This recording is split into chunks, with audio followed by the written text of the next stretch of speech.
In 1990, Arnold Schwarzenegger was filming Kindergarten Cop It's not a tumor.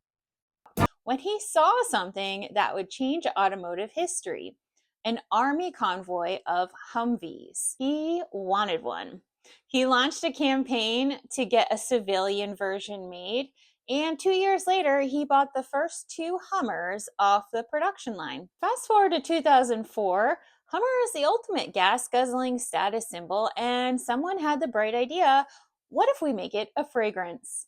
Today, we are going to talk about the Hummer cologne. Yeah. Which one of your cars do you miss the most? I'll bring that one. Well, I miss the Hummer. I'm coming in the Hummer. You ready? A fragrance that outlived the vehicle it was based on. A trademark zombie that refuses to die. And the weirdest attempt to bottle rugged luxury that I've seen so far. Let's get into it. So first, some context on how Hummer became a thing. Originally, Humvees were military vehicles made by AM General.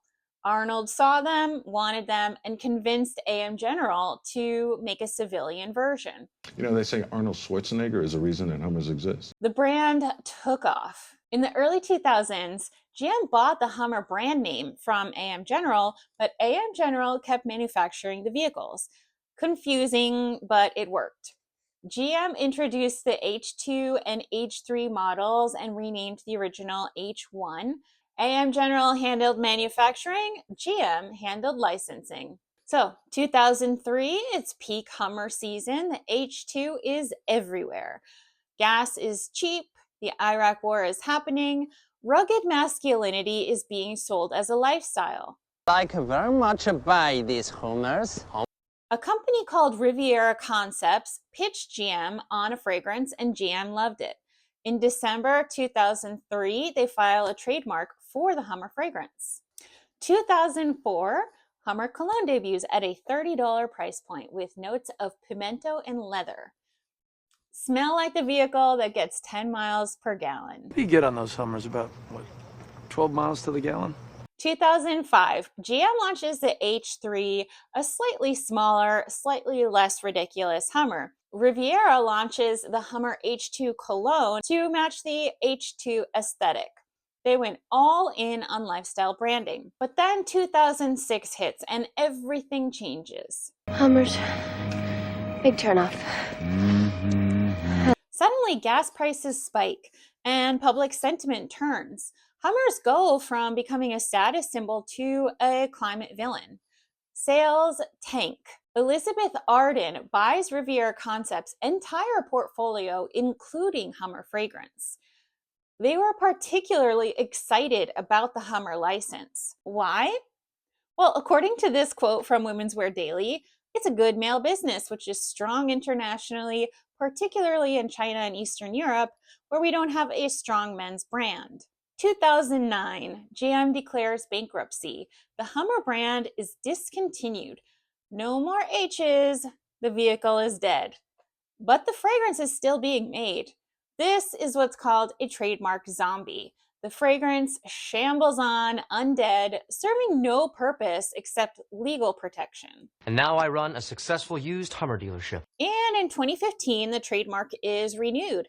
GM keeps Hummer fragrance alive even though the brand itself is dead. And then 2019, the Hummer is resurrected in the form of the Hummer EV, electric vehicle. The irony. The brand that symbolized gas-guzzling excess went electric. You know, I think you like driving this Hummer. 2022 was interesting. There was a trademark dispute, and someone tried to use the Hummer name. GM lawyers immediately defend it. Why would they defend a trademark for an IP that was long gone? Well, defending their trademark is pennies relative to the brand value. Licensing isn't about cultural relevance, it's about asset control. And sure enough, in 2025, the trademark gets another renewal, and you can still buy Hummer Cologne at Walmart and discounters today. Will we see a Hummer EV flanker in the future? Maybe so. And if we do, you heard it here first. All right, let's talk about the actual fragrance. I have a brand new bottle here. This is the Elizabeth Arden version, not the original Riviera, but it's what was available. And check out this bottle. I guess it's supposed to look like a Hummer. I mean, I'll give in this. The packaging is interesting. It screams, I'm a vehicle-inspired fragrance. But I have to deduct points because this is not a cap. This is just a sprayer. There is no cap, and we hate that's cheap. We hate that. But what matters most is the scent. And as usual, let's go straight on skin.